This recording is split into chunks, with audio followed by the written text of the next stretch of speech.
ചെറിയ പൊടി സീറ്റില്ലേ തുടച്ചു വിടാം. റോഡിൽ കിടക്കല്ലേ വണ്ടി, അപ്പോൾ പൊടിയാവും. നമ്മളത് സർവീസ് എടുത്ത വേറെ വിഷയങ്ങളില്ല. നമുക്ക് വേണ്ട വണ്ടി കണ്ടീഷൻ ആയിരിക്കും, അത്ര തന്നെ അല്ലേ. പൈസ സുഖമാണല്ലേ, വേറെ വിഷയമൊന്നുമില്ലല്ലോ. എല്ലാം ശരിയായി വിശ്വസിക്കുന്നു. കുഴപ്പമില്ല കേട്ടാ. ഒരാഴ്ച സ്കൂട്ടി ഓടിച്ചിട്ട് ഈ വണ്ടി ഓടിക്കുമ്പോൾ എന്തോ പോലെയാണ്.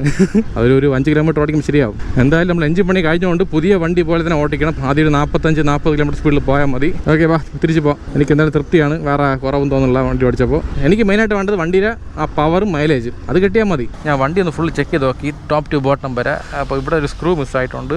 ബാക്കി വലിയ കുഴപ്പമൊന്നുമില്ല, എല്ലാം ഓക്കെയാണ് വണ്ടിയുടെ കാര്യത്തിൽ. ഈ സ്ക്രൂ പറഞ്ഞിട്ട് കാര്യമില്ല, ഇത് ആൾറെഡി പോയത് തന്നെ, കാരണം ഇവിടുത്തെ ടാങ്കിൻ്റെ ഇത് ഇളകിപ്പോയി. ഓക്കെ, ഇതാണ് നമ്മളുടെ ബില്ല്. 6142 രൂപ. Spare parts, lathe work 550, oil 450 രൂപയായി. Inner sprocket, lock bolt 50, labour charge 4000, എല്ലാം കൂടെ മൊത്തം 11,192. എന്തായാലും ഹാപ്പിനെസ് ആണ്, വേറെ വിഷയമൊന്നുമില്ല. പൈസ പോയ വിഷമമുണ്ട്. അത് വലി വേറെ ഡിപ്പാർട്ട്മെന്റ്, അത് കൊടുത്തല്ലേ പറ്റും. ചുമ്മാ തരോ, വണ്ടിയായ പണികളായ പൈസയാവും. ഡിസ്കൗണ്ട് എന്തെങ്കിലും ഉണ്ടാ?